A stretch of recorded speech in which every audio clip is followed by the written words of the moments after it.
Hello friends, thanks for joining me on Life and Surround. Tonight I'm going to be reminiscing through 65 top tier multi-channel albums from my collection. I'm willing to let these go just because in the course of, a life, I've determined that I might not circle back to enjoy these titles again, though I have enjoyed all of them at least once. And I consider them top tier just in my experience as running, in running Life and Surround and as a multi-channel collector. These titles come up often, in inquiry or, they're frequently reviewed. So anyway, here we go. 65 albums that I'm letting go from my collection, and on the way out the door, I want to reminisce and, it's my way of letting them go and, wishing them well on to good new homes. Here we go. King Crimson Thrack box. So the reason I'm willing to let this go, although Thrack is one of my favorite King Crimson albums, I would say it's probably my number 2 behind Discipline, if that tells you something about my King Crimson fanhood. Anyway, the Thrack box is super cool, but I have pared down to a smaller version that they released. I think it's like CD, DVD audio. So it's going to have the album in 5.1, which is the meat and potatoes for me. And but the Thrack box is killer. It has a ton of multi-channel content. Not only the album in 5.1, but like an alternate album, like also in surround. And if I recall correctly, like some discrete live stuff. And I just remembered it took me a long time to get through the multi-channel content in the Thrack box. And I loved it, and it did like draw me more deeply into the music of the album. I so respect the album, like how complex it is, like the 2 full bands, like the 2 trios, the dual trios, it's just a really cool concept. But because I have that smaller version that has at least the 5.1 of the album, I'm willing to let the box go. Talking Heads, The Brick.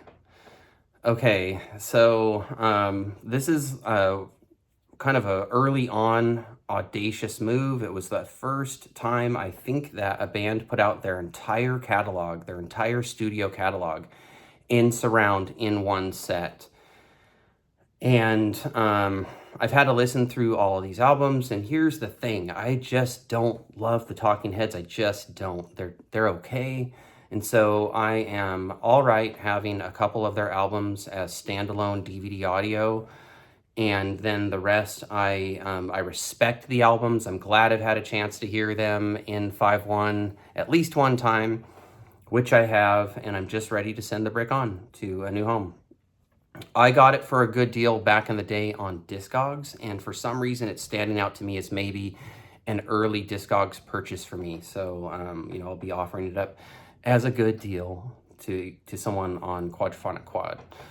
So I'm getting a lot of PMs. So I started a thread, like these top tier titles sale, and I have a lot of PMs to get through. So that kind of cued me into this, what might be a popular topic. Okay. So Genesis Live 1973 through 2007, the gray box, the live box.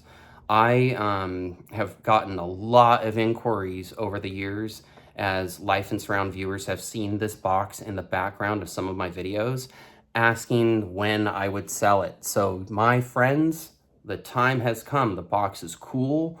The rainbow show stands out to me as probably the gem here, but there are a couple of other very tasty morsels that make this box worth it, that make it worth owning for at least a while. And so for me, I'm glad that I have ripped all through it, and I've enjoyed every moment of the content, and I'm just ready to let it go. And maybe that'll happen for you, or maybe your heirs will inherit this box. Okay.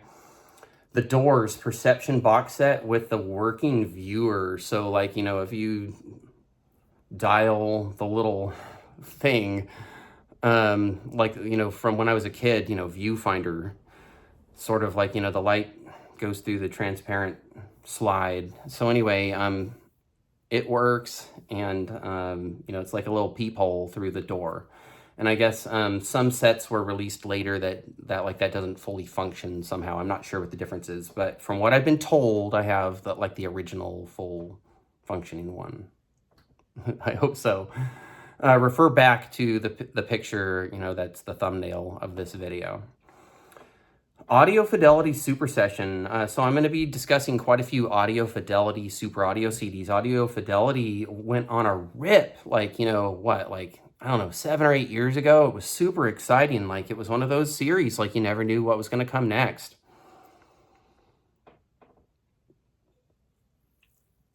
And for every Audio Fidelity multi-channel SACD that I collected that I'm willing to let go of, there's like 3 or 4 that I'm not, okay? So it was like a very cool series. And for me, I like a lot of fusion and, there's just like the variety from Audio Fidelity scratches enough itches for me that I want to hold on to some of those titles for real. Though the collector in me definitely has, amassed some stuff that like, I've probably given some genres a shot that really never had a chance for me. But anyway, Super Session is a cool genre for me. I really do like blues rock. I don't want to boil down Super Session to just saying that it's blues rock, but I mean, I've heard it. I'm glad that I have. I respect all the musicians that are, taking part, and I'm just ready to let it go. I will doubtless be hearing it in stereo in my future. I have it in other formats. Audio Fidelity George Benson Breezin'. Seems to me that I have this in another format now, maybe DVD audio. It's just redundant for me. I like the album and I like the mix. If I recall correctly, it's an Elliot Shiner mix. And Elliot Shiner is like, someone I consider to be like in the pantheon of multi-channel mixing gods. Like, he's way up there. Audio Fidelity, Blood, Sweat, and Tears. Child is the father to the man. 5.1. This might be the album that Al Cooper himself mixed into surround. And I remember it being pretty good. I don't know. There's something about this group. I don't know. It just doesn't like, it's not ever going to like be top tier group for me. So it is for lots of people though. And I'm glad that I've given it a shot. I like it. And for as much as I like Chicago, I should have taken to this more, but I think maybe Chicago just holds the place in my heart that this can be received at, okay? Audio Fidelity, the collection. Okay, this was like a weird collection from the start. It's so eclectic, and what it did is it kind of whet the appetite for some albums that should have dropped like right after this, like Bob Dylan, Nashville Skyline. Like, if some albums had dropped right in the wake of this, like that this album, that this collection stirred up the curiosity for, like, maybe Audio Fidelity collection wouldn't have been doomed. But I think the thing that came after this was like a Bob Dylan live in 1964 double live SACD that like didn't have enough of a surround mix to really make it worth it. So like if you already own that show, as iconic as it is, in stereo or maybe even mono, like you're gonna be okay. It just didn't need to be in surround, and so like so it probably being a double disc was overpriced, and I think that was the kind of around the last Audio Fidelity release, so I think maybe that killed the series. So anyway, the collection, it's just weird. It's eclectic. I'm glad that I've had to listen through it once, but it just doesn't hold together as a collection for me enough to like want to to warrant repeated listens. But for the completist for some of these artists, and or maybe a completist for Audio Fidelity as a series, like this could be a collector's item. So Audio Fidelity, Billy Cobham Spectrum. Okay, so Rhino Records recently released a Quadio of Billy Cobham Spectrum that also has like the 5.1 from the DVD audio from, many years back. So I just consider this Audio Fidelity Super Audio CD to be unnecessary. It's just, it's a duplicate for me, but like for someone who doesn't want to invest in the new Quadio Blu-ray, or who wants to be a completist and have them all, including the DVD audio and the new Blu-ray, then they can have this one as well, the Super Audio CD. Audio Fidelity America Homecoming 5.1. And then for my copy, I also found a copy of the DVD audio. And I can't remember who did this mix. Maybe it was Elliot Shiner. But anyway, I just don't love the group America. I'm sorry. I just don't. They're okay. I like their work on the movie, the cartoon movie, The Last Unicorn, the best. Because I'm nostalgic for it. That's like when I was a kid. And The Last Unicorn movie scared the crap out of me. With skin so cold, it burns. You know, oh man, it really got me. Anyway, I not only have the SACD from Audio Fidelity, but I also have the DVD audio. It's the same 5.1 mix, so I put them in like a double jewel case, and so the buyer of my copy will get both. Audio Fidelity, America Hearts, in quad. Again, America just aren't a favorite group for me. Aerosmith, Toys in the Attic Super Audio CD. Now, so listen, Aerosmith are like basically the biggest rock band out of America ever in terms of sales. It just doesn't get any bigger. And I guess over the years, I've gone through phases where I've liked them, but it's never really stuck. I don't love Aerosmith. So Toys in the Attic is from one of the eras that I like do tend to prefer. I like more of the organic Aerosmith, but I just don't love party rock. And I don't love Aerosmith later when they got like super slickly produced and like co-written to death. Like, and all their ballads ended up sounding like these huge MTV Hairspray ballads that all sound sort of the same. So anyway, I don't love Aerosmith, so this Super Audio CD should go on to a better home. This mix has a bit of a dubious reception amongst listeners. I tend to be more on the more favorable side for it, but it's not universally acclaimed. I'm kind of positive about it, but not everybody is. All right, Porcupine Tree, Stupid Dream, DVD audio. I just don't love this era of Porcupine Tree. I am an in absentia, Deadwing, Fear of a Blank Planet kind of guy. And so I love Gavin Harrison in my Porcupine Tree, and I don't even love all of that. So, and then for Lightbulb Sun, I'm also offering that up. So kind of this era of like more of a poppy Porcupine Tree. You know, I think Steven Wilson has tried like just about everything in a musical career to try to do something popular. In fact, I think he said as much in his biography. So I think I can get away with saying that. I don't think that's necessarily slander. I think he has kind of like confessed to like, especially early on, he tried a lot of different genres. And so I don't know, sometimes like his work just doesn't strike me as totally genuine.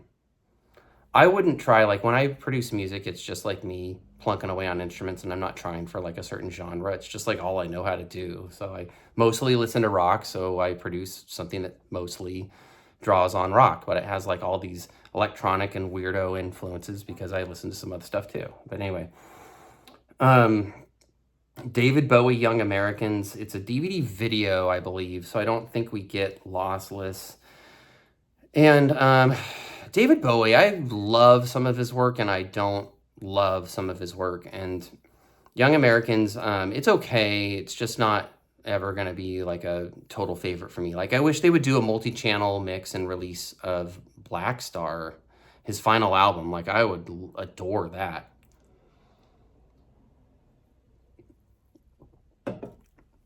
Certain other ones too, I'd be all over, like Heroes, of course.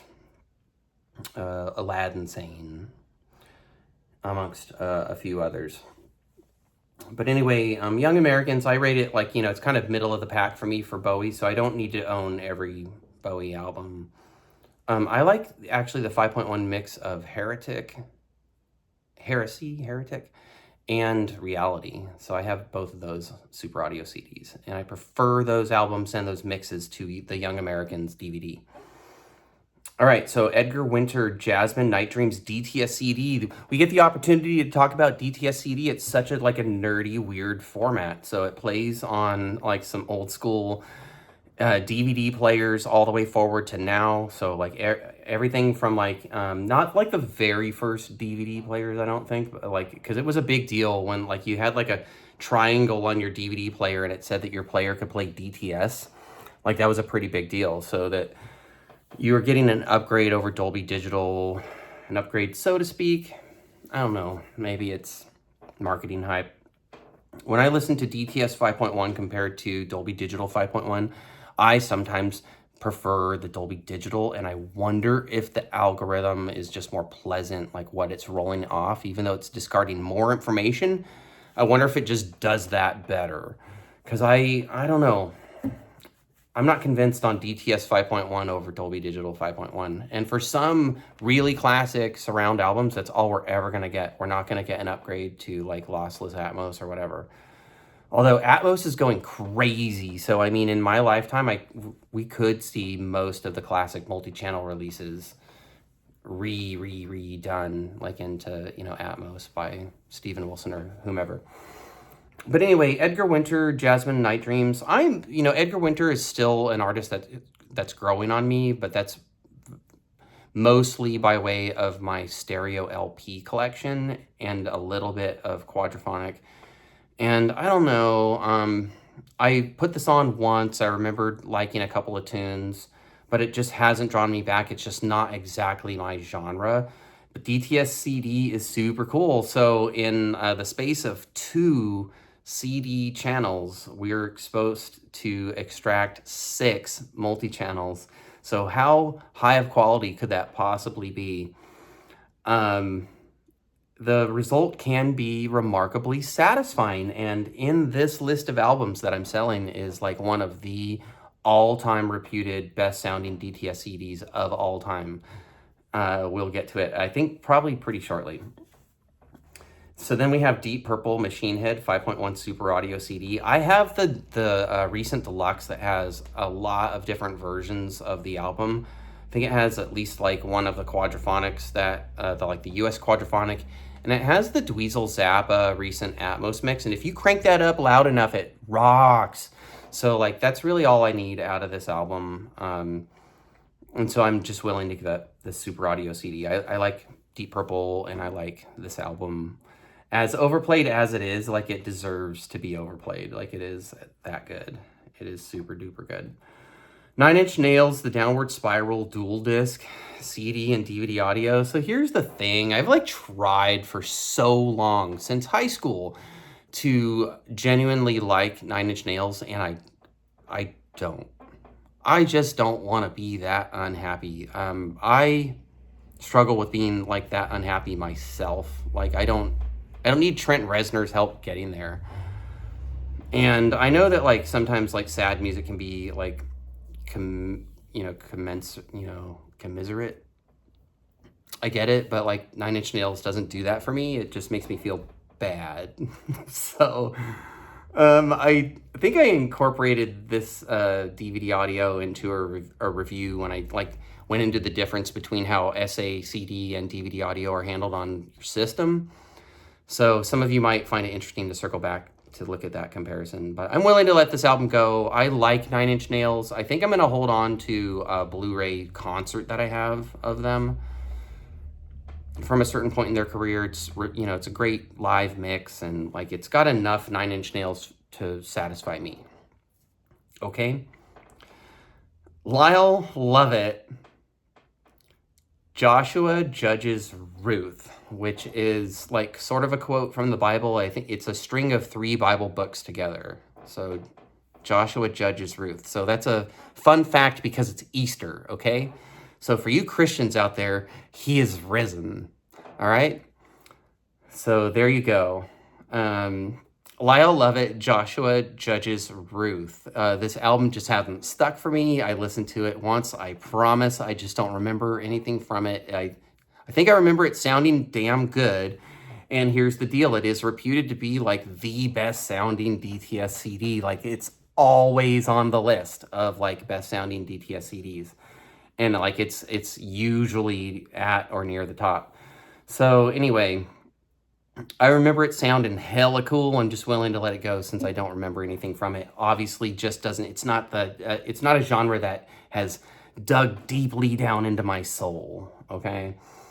All right, Foreigner 4, Super Audio CD. I'm laughing at some of the typos on, from my thread on Quadraphonic Quad. I put these albums up for sale via like dictating the names of the albums from reading the spines, dictating into my phone, and then, transcripting that into text. So there's lots of typos. I went and fixed some.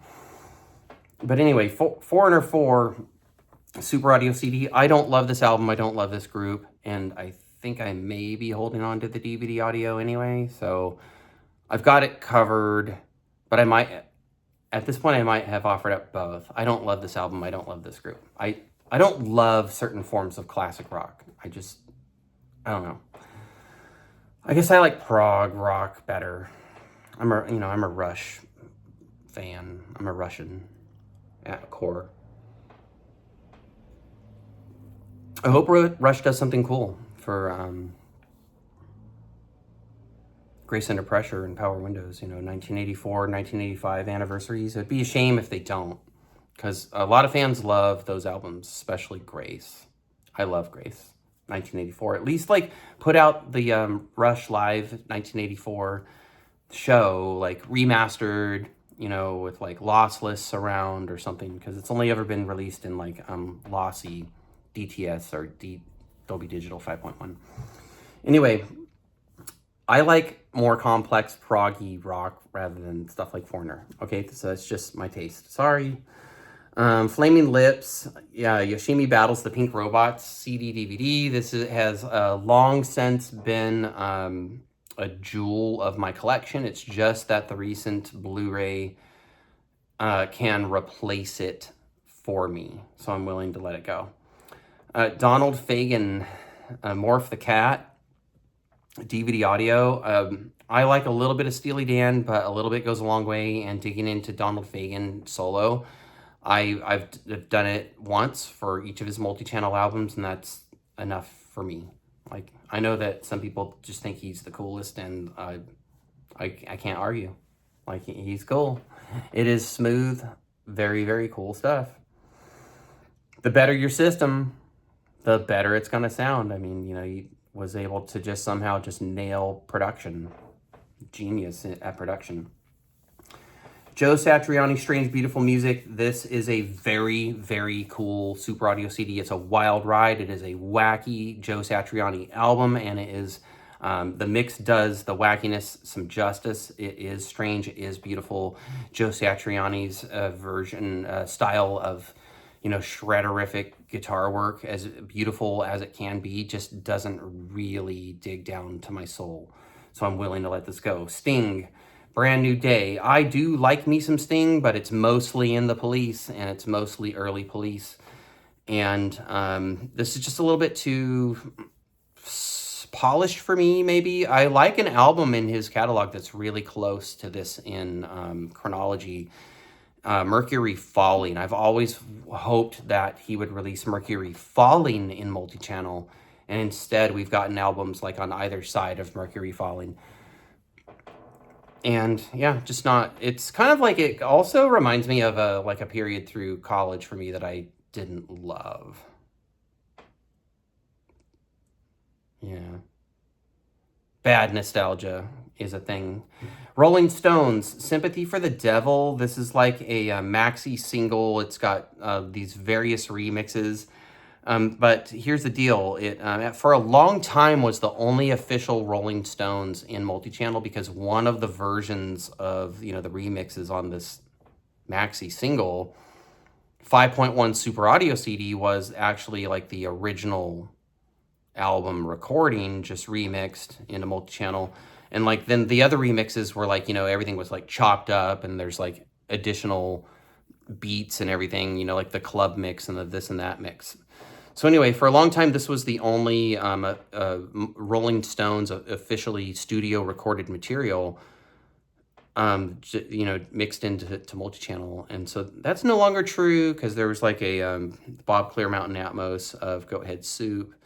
But there hasn't really been anything put out that's like very satisfying for me. And so like, I actually do like this Sympathy for the Devil multi-channel mix. So I hope that a huge Rolling Stones fan gets their hands on this, and maybe somebody who didn't know it exists, because it is actually pretty cool. And I know it's only one song essentially, because you wouldn't want to listen to like all those remixes over and over and over and over again. At least I wouldn't, though I have read reviews from people who did, and so like I think they're just crazy. But anyway, I don't love the Rolling Stones. They're okay. I like the when I was a kid, they did like this IMAX thing, like the, you know, You Start Me Up, you know, kind of songs, like the big stadium songs. And I thought it was very impressive, like as a 7 or 8 year old or whatever. But so that's the Rolling Stones for me, like huge IMAX songs. But I'm good on just a little bit of Rolling Stones. Anyway, Porcupine Tree Deadwing DVD audio. The only reason I'm willing to let this go is that I got the Mega Deluxe book set of this album. I believe I did so because it offered maybe a potential upgrade of audio of something that was important to me in the set. Or maybe I just wanted the large artwork because Deadwing tells a bit of a story. It was supposed to be like a movie soundtrack. There was supposed to be like an accompanying script, but something happened. It's never been produced. I think maybe it would be interesting if Steven Wilson ever really did produce it. Anyway, Sting, 10 Summoners Tales. Again, I wish this album were Mercury Falling, and it's not.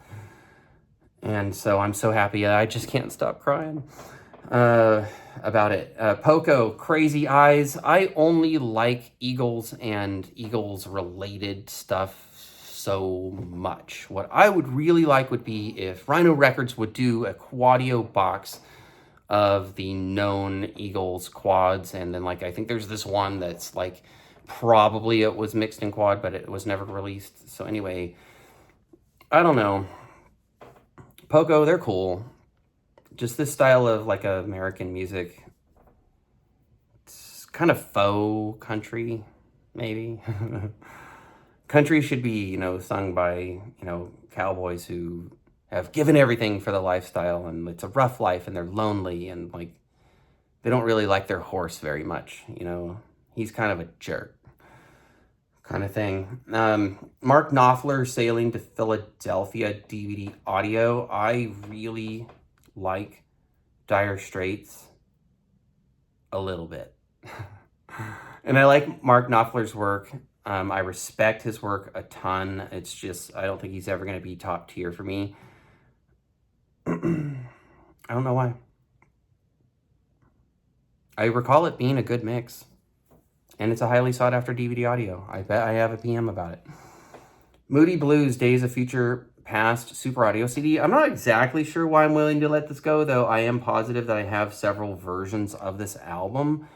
And maybe it's just not one of the Moody Blues albums that I consider to be totally iconic for me, which would be like To Our Children's Children, or whatever that album is. Like, I like that kind of time traveling kind of concept, mind bending sort of thing. But this album has never really sunk its teeth in for me. So I want to pass it on to, like, if there's a, you know, an avid Moody Blues fan out there who just really wants to hear this album in 5/1, then now they're going to get the chance.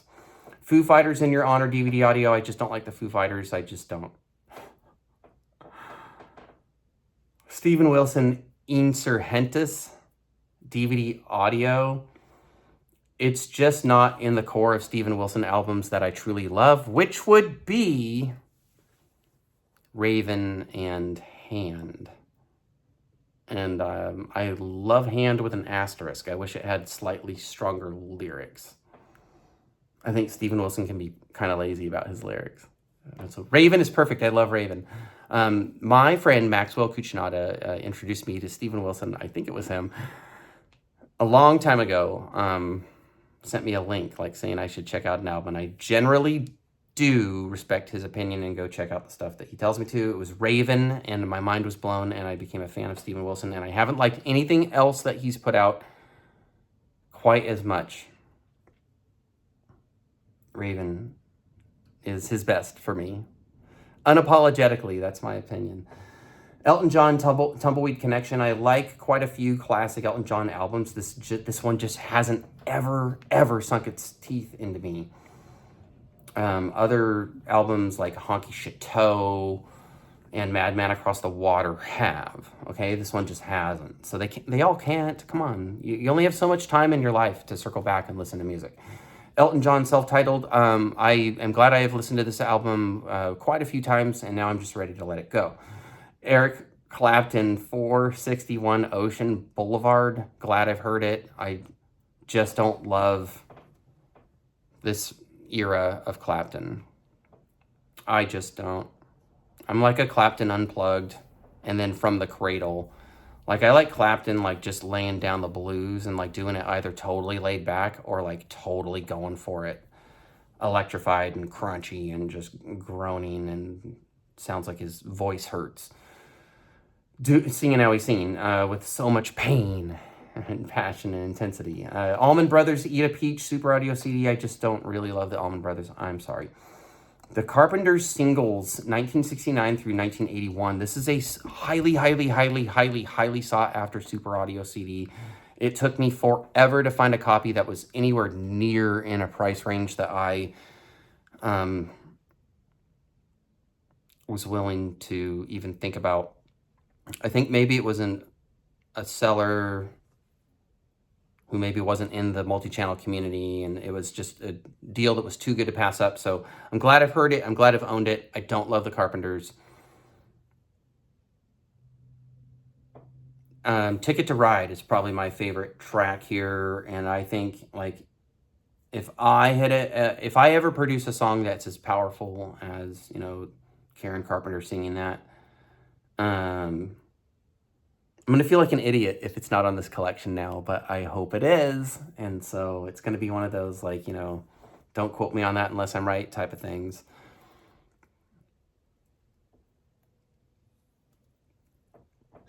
It's a cool collection. It's going to make someone really happy to have it in their collection. Yes, Close to the Edge, Definitive Edition, CD, Blu-ray, and that's going to go for Yes, Fragile, and yes, the Yes album as well. I'm only getting rid of these 3 titles because I have the updated Rhino Records Super Ultra Mega, finally the last one forever. Just kidding, because there's going to be Super Atmos someday edition. I have the latest deluxe edition of these 3 albums, and like with the Steven Wilson Atmos mixes. So I just don't need these 3 Blu-ray collections. They don't have the same bonus content per se from Definitive Edition, these ones I'm selling, to the latest deluxe version. But it's close enough for me that I'm happy just having the new deluxe ones. Larger artwork, it's closer to like LP size.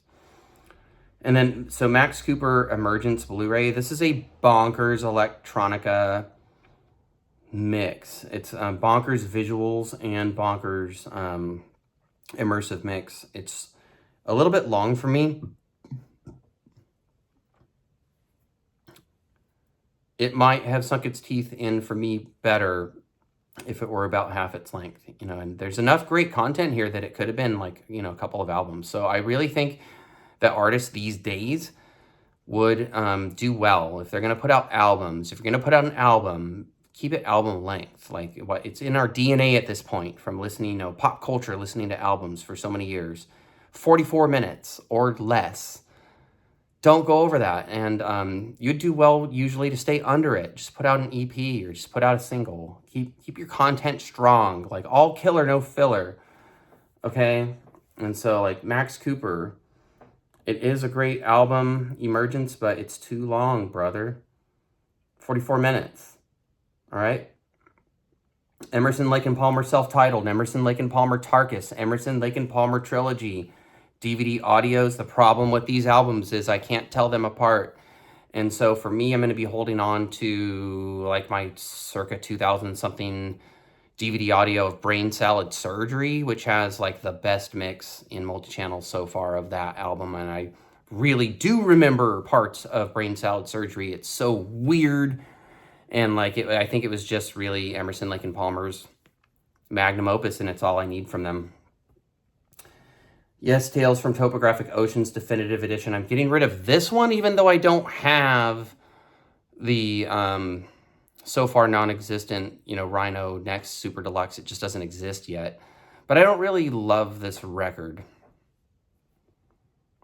For me, for Yes, I love Fragile, Close to the Edge, and The Ladder. And Drama is growing on me. And that's sort of where I'm at with Yes, okay? Don't flame me too hard for that. It's just my opinion. It's just my taste. Tom Petty and the Heartbreakers, Damn the Torpedoes Blu-ray. I do like me some Tom Petty, but it's mainly like a kind of a rolling down the road trip kind of thing. I don't need to sit and listen to Tom Petty and Multichannel generally. It's a cool album, and it is a great mix, and it's going to make someone super happy. I do like me some Tom Petty. I just it's in a different context.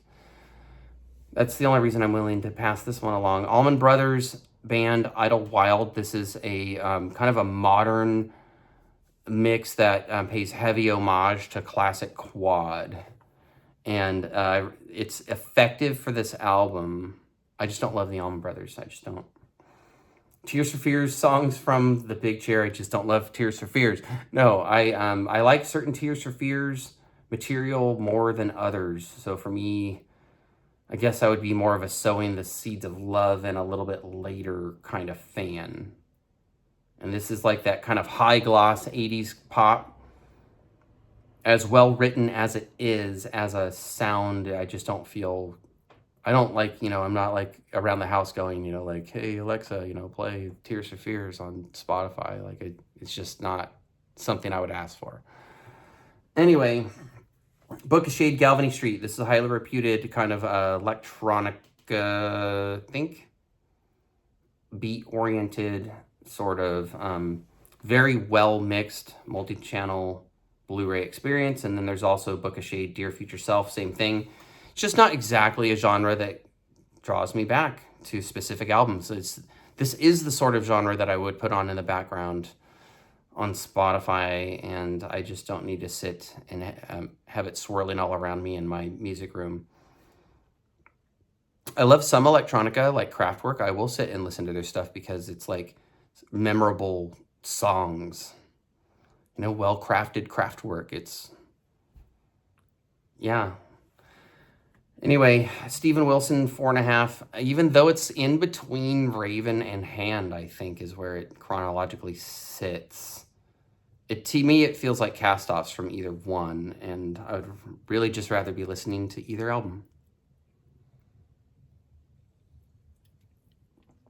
That said, it is pretty good. It does hold together remarkably well for something pasted together between two albums. Anyhow, and I remember at the time I was just thrilled that any multi-channel was coming out, that any Steven Wilson was coming out.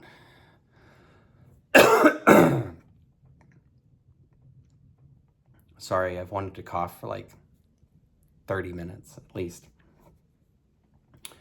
Queen, The Game, DVD audio. I like me some Queen.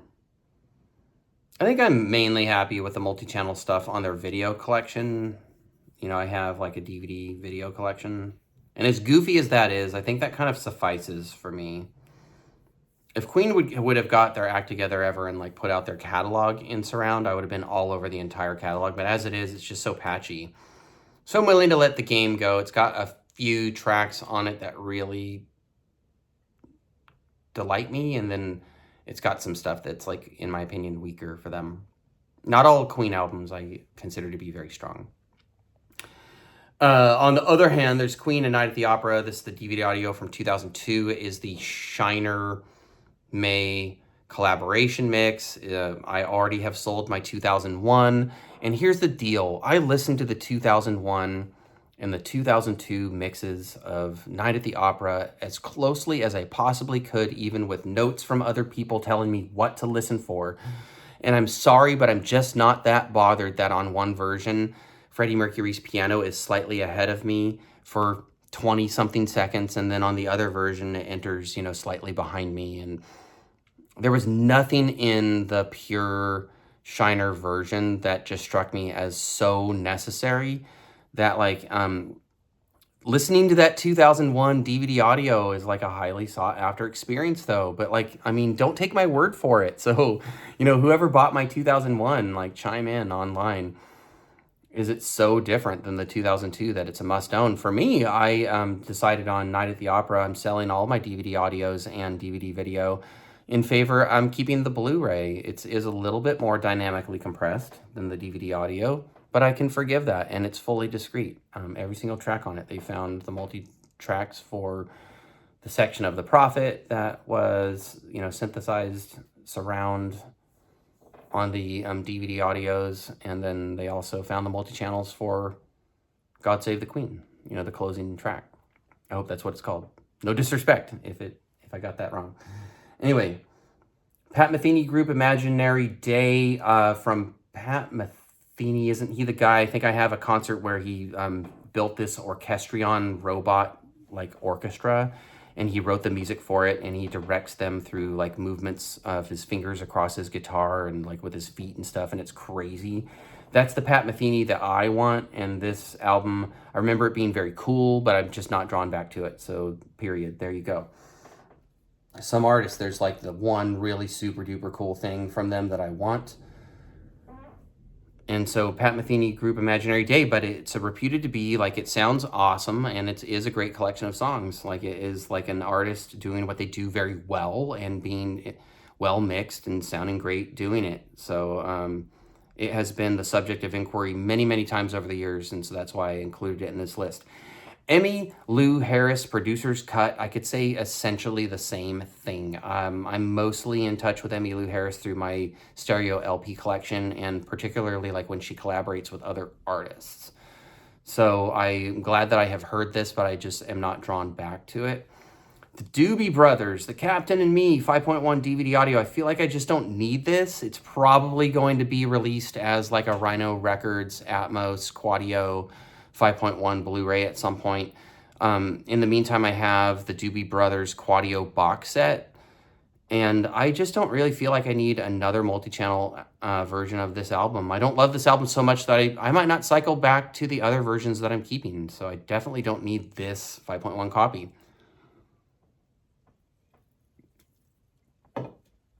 Doobie Brothers San Jose Band, if I recall, which is right down the freeway. Literally, I'm pointing right at San Jose. It's right over there.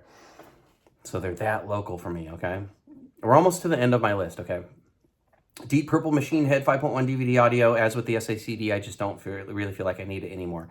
Tommy the Who 5.1 DVD audio. I just don't like the album Tommy by the Who. I'm sorry. As big as a Rush fan as I am, and I'm aware, I have like gone through their biographies. I know they love the Who.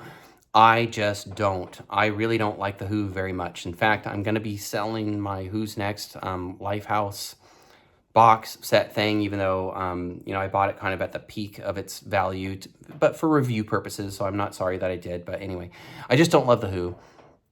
I think they're just okay. Sorry. I may have just alienated half of my viewership.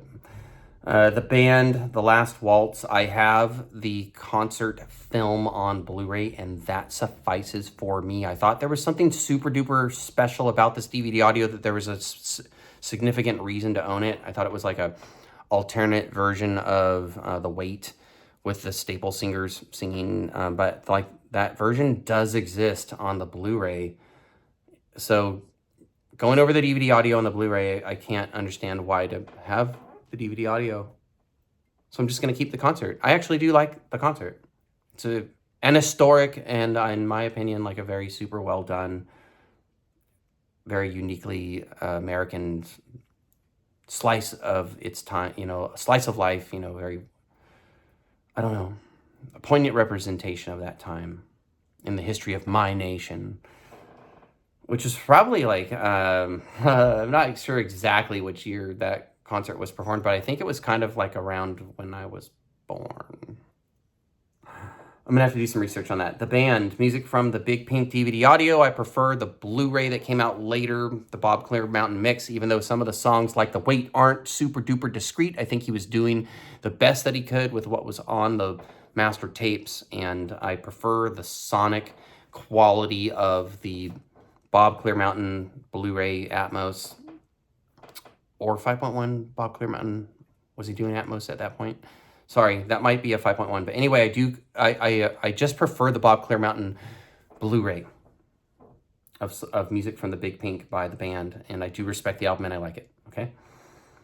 Alice Cooper, $1 Billion Babies DVD audio. I just don't really feel like I need this anymore since I have the Quadio Blu-ray. Chicago 2 DVD audio. I don't really feel like I need this anymore since I suspect that the forthcoming Rhino Records Blu-ray that has the new Steven Wilson Atmos mix on it will be my definitive copy of the album. Not to mention I still have the Quadio set, which has Chicago 2 in it, of course. The Quadio Chicago box from Rhino. They've released it twice. I think they should release it thrice. I would if I were them. REM Automatic for the People DVD audio. I'm merely getting rid of this because I have a larger, like, super duper deluxe set with an Atmos mix, which I prefer. Though this was an Elliott Shiner, this is an Elliott Shiner REM 5.1 mix. At the time, it was just perfectly amazing. And then when the Atmos came out, I didn't love it streaming, but I got a copy of the Blu-ray from Germany or France or somewhere, so it was affordable for me. Like, occasionally if you watch like Amazons from across the pond, you can like get some smoking deals. Like some of the box sets that I own, like I'm a budget oriented person. I don't usually splurge on full price retail, super wicked, expensive stuff. Okay. So anyway, REM Automatic for the People. I now have like a super deluxe version that has a Atmos Blu-ray, and I really like that version. I do love this album. To me, it is REM at their pinnacle. So there you have it. I think that is 65 albums that I am selling. They are top-tier multi-channel albums. I thought it might be fun to reminisce through them. Mostly I've talked about why I'm selling them, but hopefully I've given enough tidbits about why they were in my collection in the first place. These were all heart-thumping titles that I was super excited to obtain, and I feel very, very grateful for having had the opportunity to sit and listen to each and every single one of these. And I simply want to sometimes own fewer things and pass things that I've enjoyed on to other people. And so not only can I talk about it, but then like I can share the actual item. Somebody like maybe someday reading a review or watching a review, you know, will get interested in this title, and because it's for sale now, I'm not hoarding it. I'm trying not to hoard stuff. So I'm trying to own fewer things and not hoard and just share my joy of music. And sometimes that includes sending things on to new homes. So I appreciate you watching this video. I hope that maybe this has increased the size of many wish lists out there. I do actually... I recommend each and every one of these. I'm not selling these. There's no dogs in this set. Like, you know, like I'm just willing to part with them, but they deserve to be top tier albums. So there you have it. Thanks for watching. If you like what I do, give a thumbs up, subscribe, ring the notification bell, all that stuff. And above all, until next time, live life in surround.